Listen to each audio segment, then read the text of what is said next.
നിങ്ങളറിയോ, മനസ്സറിഞ്ഞ് ഈ സൂറത്ത് ഒരു തവണ ഒരാൾ ഓതിക്കഴിഞ്ഞാൽ ഹബീബായ നബി തങ്ങൾ പറഞ്ഞത്, മൻ ഖറഅ സൂറത്തുൽ ഖദ്രി, സൂറത്തുൽ ഖദ്ർ ഒരാൾ ഓതിക്കഴിഞ്ഞാൽ അഅ്താ മിനൽ അജ്രി, ഉഅ്തിയ മിനൽ അജ്രി കമൻ സാമ റമളാൻ. മനസ്സറിഞ്ഞ് ഇതിന്റെ അർത്ഥവും ആശയവും ഉൾക്കൊണ്ട് പ്രതിഫലം കിട്ടണമെന്ന നിയ്യത്തോടെ ഒരാൾ ഈ സൂറത്ത് ഓതിയാൽ റമളാനിൽ മൊത്തം നോമ്പ് നോറ്റ കൂലി അല്ലാഹു അതിന് അയാൾക്ക് കൊടുക്കും. പിന്നെയോ ലൈലത്തുൽ ഖദ്രി, ലൈലത്തുൽ ഖദ്റിനെ ഹയാത്താക്കിയവരിൽ അവൻ ഉൾപ്പെടുമല്ലോ. അല്ലാഹുക്ക് 99 ഇസ്മുകളുണ്ട്. വലില്ലാഹിൽ അസ്മാഉൽ ഹുസ്നാ, ജല്ല ജലാലായ റബ്ബിന് 99 നാമങ്ങളുണ്ട്. അതിൽ ഒരു പേരുണ്ട്, ആ പേരിന് ഇസ്മുല്ലാഹിൽ അഅ്ലം എന്നാണ് പറയാ. ആ പേരിന്റെ പ്രത്യേകത എന്താ? ആര് ആ പേര് വിളിച്ച് ഇലാഹായ റബ്ബിനോട് ദുആ ചെയ്യുന്നുവോ ഒരാശങ്കയും വേണ്ട, ആ ദുആക്ക് അല്ലാഹു ഇജാബത്ത് കൊടുത്തിരിക്കുമെന്ന് മുഹമ്മദുർ റസൂലുള്ളാഹ്. പക്ഷെ ഏതാണ് ആ പേര്? മനുഷ്യന്മാരെ, നിങ്ങൾ ഉറങ്ങിയോ? നിങ്ങൾ ഉറങ്ങിയോ? ഏതാണ് ആ രാവ്? അല്ല, ഏതാണ് ആ പേര്? ഇസ്മുല്ലാഹിൽ അഅ്ലം ഏതാണെന്നറിയോ?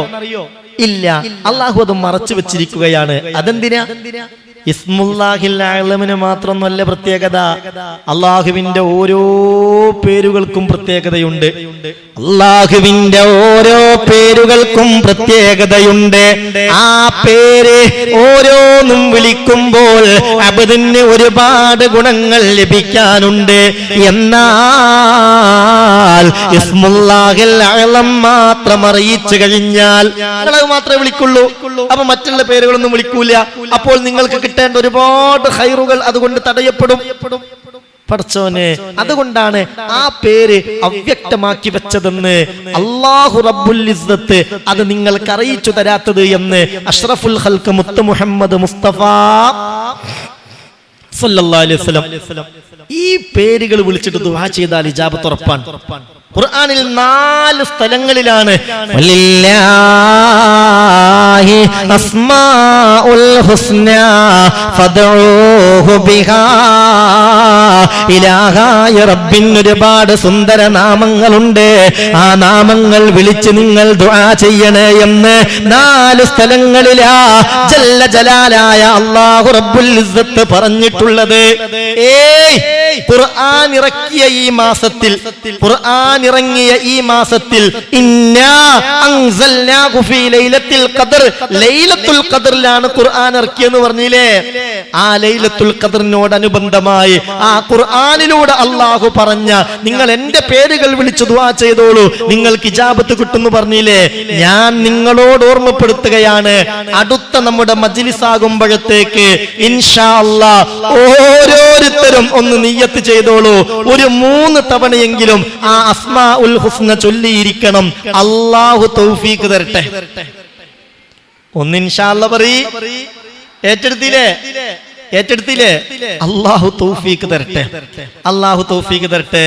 ഒന്നുകൂടെ പറയട്ടെ, 66 തവണ ഇന്നാ അൻസൽനാഹു ഫീ ലൈലത്തുൽ ഖദ്ർ വമാ അദ്റാക മാ ലൈലത്തുൽ ഖദ്ർ ലൈലത്തുൽ ഖദ്രി ഖൈറും മിൻ അൽഫി ശഹ്ർ തനസ്സലുൽ മലായികതു വർ-റൂഹു ഫീഹാ ബിഇذനി റബ്ബിഹിം മിൻ കുല്ലിയം സലാമുൻ ഹിയ ഹത്താ മത്ലഇൽ ഫജ്ർ.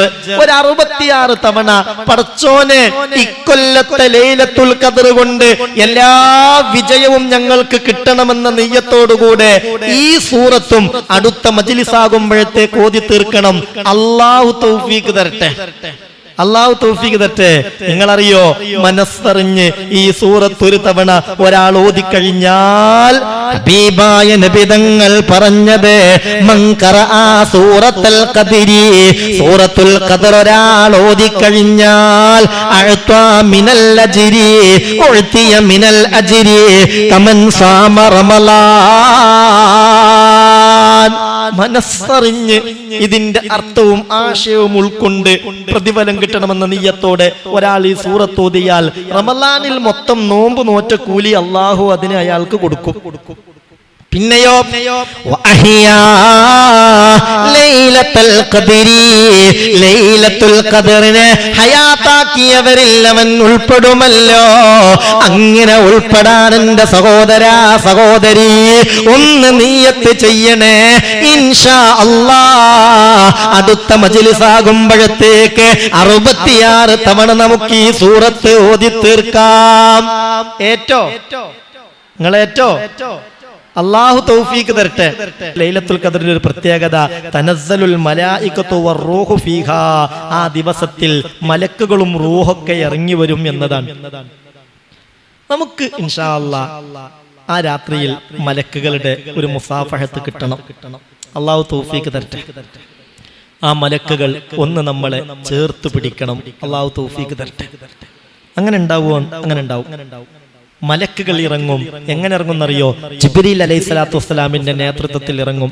എന്നോട് പലരും പറഞ്ഞിട്ടുണ്ട് ലൈലത്തുൽ ഖദറിന്റെ രാവിൽ അവർക്കുണ്ടായ ചില അനുഭവങ്ങളെ കുറിച്ച്. രാത്രിയിൽ നിസ്കരിക്കാൻ നിന്നപ്പോൾ, രാത്രിയിൽ ഖുർആൻ ഓതുമ്പോൾ, രാത്രിയിൽ ദിക്റ് ചൊല്ലുമ്പോൾ, രാത്രിയിൽ ദുആ ചെയ്യുമ്പോൾ ആകെ രോമക്കണ്ട് എടുത്ത് പിടിച്ച് ശരീരത്തിൽ വല്ലാത്തൊരു കുളിർമ അനുഭവപ്പെട്ട് ഹൃദയമൊക്കെ ലോലമായി കണ്ണ് നിറഞ്ഞ അനുഭവം പറഞ്ഞവർ അല്ലാഹുവേ നീ സാക്ഷിയാണല്ലോ മുഅ്മിനീങ്ങളിൽ പലരും പറഞ്ഞിട്ടുണ്ട്. എന്തേ കാര്യം? അതന്നെയാണ് മലക്കുകളുടെ മുസാഫഹത്ത്. അല്ലാഹു അത് അനുഭവിക്കാൻ തൗഫീഖ് തരട്ടെ. ഹബീബായ നബി തങ്ങൾ പറയുകയാണ്, അനസ് റളിയല്ലാഹു അൻഹുവിൽ നിന്ന് നിവേദനം, ഇദാ കാന ലൈലത്തുൽ ഖദർ സമാഗതമായാൽ നസല ജിബ്രീലു ഫീ കബ്കുബത്തിൻ മിനൽ മലായിക, ഒരു സംഘം മലക്കുകളുടെ അകമ്പടിയോടുകൂടെ ജിബ്രീൽ അലൈഹിസ്സലാത്തു വസ്സലാം ഇറങ്ങി വരും. എന്നിട്ടോ യുസല്ലൂന വയുസല്ലിമൂന അലാ കുല്ലി അബ്ദിൻ ഖായിമിൻ ഔ ഖായിദിൻ യദ്കുറുല്ലാഹ തആല, അല്ലാഹുവിന് വേണ്ടി ഇബാദത്ത് ചെയ്ത് കഴിയുന്ന മുഅ്മിനീങ്ങളോട് സലാം പറയും, അവർക്ക് വേണ്ടി ദുആ ചെയ്യും, അവരെ മുസാഫഹത്ത് ചെയ്യും എന്ന് മഹാനായ മുഹമ്മദ് മുസ്തഫ സല്ലല്ലാഹു അലൈഹി വസല്ലം. അങ്ങനെ മുസാഫഹത്ത് മലക്കുകൾ ചെയ്യോ? അതിന് വല്ല അടയാളുണ്ടോ? നബിയേ നബിയേ വഹൽ ലിദാലിക മിൻ അലാമതി യാ റസൂലല്ലാഹ്, മലക്ക് വന്ന് മുസാഫഹത്ത് ചെയ്യുകയോ നമ്മളെ ചേർത്ത് പിടിക്കുകയോ, അങ്ങനെ പിടിച്ചാൽ അതെനിക്ക് കിട്ടി എന്നറിയാൻ വല്ല അടയാളവുമുണ്ടോ? ഹബീബായ നബി തങ്ങൾ പറഞ്ഞു, അതെ, ലാ യത്റുകു ജിബ്രീലു അഹദം മിനന്നാസ് ഇല്ലാ സാഫഹഹു. അതെ, ജിബ്രീൽ അലൈഹിസ്സലാത്തു വസ്സലാം ലൈലത്തുൽ ഖദറിനെ വേണ്ട വിധം ഉപയോഗപ്പെടുത്തുന്നവർക്ക് മുസാഫഹത്ത് നൽകും. വഅലാമത്തു ദാലിക, എന്താണ് അതിന്റെ അടയാളമെന്നല്ലേ? അന്നമൻ യഖ്ശഅറ ജിൽദുഹു വറഖ ഖൽബുഹു വദമഅത ഐനാ വഹുവ മിൻ മുസാഫഹത്തി ജിബ്രീൽ. ഒരാളിങ്ങനെ ദിക്റെല്ലിക്കൊണ്ടിരിക്കുമ്പോ, ദോരുന്നോണ്ടിരിക്കുമ്പോ, തൗബ ചെയ്തുകൊണ്ടിരിക്കുമ്പോ രോമൊക്കെ എടുത്തു പിടിച്ചു. എന്തോ ഒരു കുളിര്. വറഖ ഖൽബുഹു, ഹൃദയമൊക്കെ ഇങ്ങോട്ട് ലോലമായി, ഹൃദയമൊക്കെ ഇങ്ങോട്ട് ലോലമായി. വദമഅത ഐനാ, ഹൃദയം ലോലമായി, അറിയാതെ കണ്ണങ്ങ് നിറഞ്ഞു പോയി. എന്തെന്നില്ലാത്ത ഒരു നിർവൃതി, എന്തെന്നില്ലാത്ത ആനന്ദം, എന്തെന്നില്ലാത്ത സന്തോഷം. എന്നാൽ മനസ്സിലാക്കുക, വഹുവ മിൻ മുസാഫഹത്തി ജിബ്രീൽ, അത് മഹാനായ മുഖറബായ മലക്ക് ജിബ്രീൽ അലൈഹിസ്സലാത്തു വസ്സലാമിന്റെ മുസാഫഹത്താണ്. ഖാല റസൂലുള്ളാഹി സല്ലല്ലാഹു അലൈഹി വസല്ലം. അല്ലാഹു തൗഫീഖ് തരട്ടെ. കിട്ടിക്കഴിഞ്ഞാൽ ഒരുപാട് രോഗങ്ങൾക്ക് ശമനം ഉണ്ടാവും, മനസ്സിന് സന്തോഷം ഉണ്ടാവും, ഹൃദയത്തിന് എപ്പോഴും റാഹത്ത് ഉണ്ടാവും, തടിക്ക് ആഫിയത്ത് ഉണ്ടാവും. തടിയുടെ രോഗങ്ങൾക്കും മനസ്സിന്റെ രോഗങ്ങൾക്കും അത് ശിഫയാകും. അല്ലാഹു തൗഫീഖ് തരട്ടെ. അല്ലാഹു തൗഫീഖ് തരട്ടെ. അതുകൊണ്ട് ഒറ്റപ്പെട്ട രാവുകളൊക്കെ, ഒറ്റയായ രാവുകളൊക്കെ ആ നിലക്കൊക്കെ ഉപയോഗപ്പെടുത്താൻ പ്രത്യേകം നമ്മൾ ശ്രദ്ധിക്കണമെന്ന് ഓർമ്മപ്പെടുത്തുന്നു.